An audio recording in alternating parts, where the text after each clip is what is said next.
यो जीवित संग्रहालय भनेको हिमाल जातिहरूको भाषा, धर्म, संस्कृतिभित्र यी सबै कुराहरू पर्छ। त्यसलाई बचाइराख्ने कार्यक्रम हो। अर्को होमस्टे भनेको घरवास कार्यक्रम। यो खानपिनहरू बेचेर सामान्यतः आर्थिक उपार्जन गर्ने कुरा मात्रै हो। तर जीवित संग्रहालय यति महत्त्वपूर्ण छ, यो कुरा बुझाउन हाम्रो त्यो धिमाल प्रथम जातिको अध्यक्ष रुक्मिणी बहिनी यहीँ हुनुहुन्छ।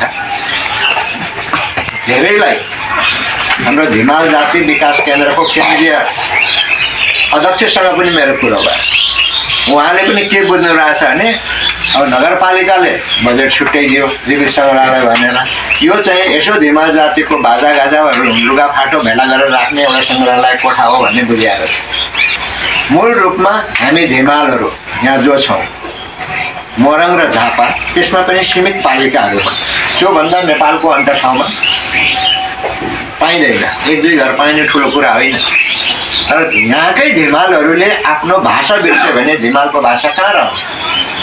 यहाँकै धिमालहरूले आफ्नो संस्कृतिभित्रको खानपान एउटा पाटो हो, यी कुराहरू बिर्स्यो भने कहाँ रहन्छ? भाषा रहँदैन। यो आधुनिकीकरणले अनि हाम्रा नेपालीहरू विदेशमा जाने कारणले अहिले भात खानका निम्ति, बनी गर्नका निम्ति हामीले जापानिज भाषा पढ्न परेको छ, कोरियन भाषा पढ्न परेको छ, चाइनिज भाषा पढ्न परेको छ, अङ्ग्रेजी भाषा पढ्न परेको छ। कारण के हो? खालि केही कमाऊ भनेर, पैसा कमाऊ, विदेश गएर पैसा कमाऊ, त्यो भाषा बुझौँ भनेर गरे हो। अनि त्यसले कसलाई टेवा पुगेको छ? त्यो जापानिजहरूको भाषालाई टेवा पुग्यो, चाइनिजहरूको भाषालाई टेवा पुग्यो, कोरियनहरूको भाषालाई टेवा पुग्यो। अनि हुँदा हुँदा अब हामी चाइनिज खानाहरू खान थाल्यौँ, मोमो, थुक्पा के भनेर। त्यो चाइनिज, तिब्बतियन, कोरियन, अहिले कोरियन किम्चीहरू।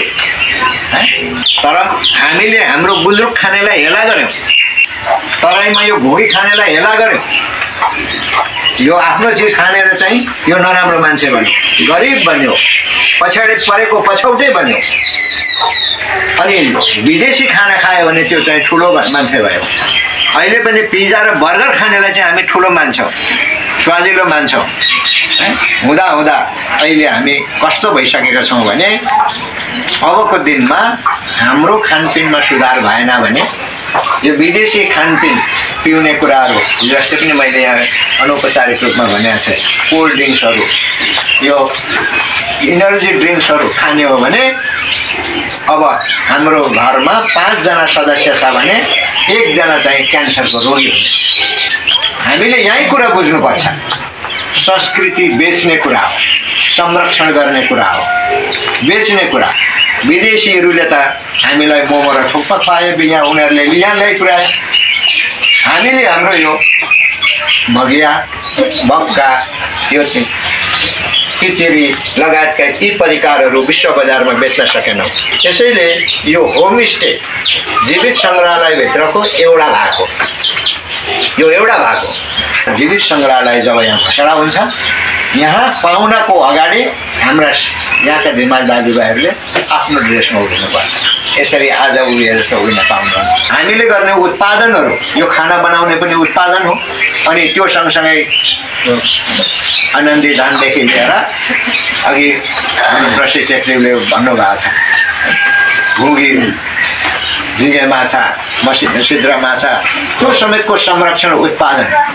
अनि यहाँको हाँस, होइन, यहाँको चाहिँ लोकल कुखुरा, यहाँको सुँगुरको मासु, त्यो खानेहरूलाई के रोज्छ, के चाहन्छ त्यो। अनि यो घ्याङसिङ। त्यसैले धिमाल जातिले यो जीवित सङ्ग्रहालय सक्सेस गर्यो भने अरू ठाउँ धिमाल भाषा सकिएला, झापामा सकिएला, अरू ठाउँ सकिएला, तर यहाँ रहिरहन्छ। त्यसको निम्ति चाहिँ धिमाल भाषा कहाँ छ भनेर जो मान्छे पनि आउने ठाउँ यहाँ हो।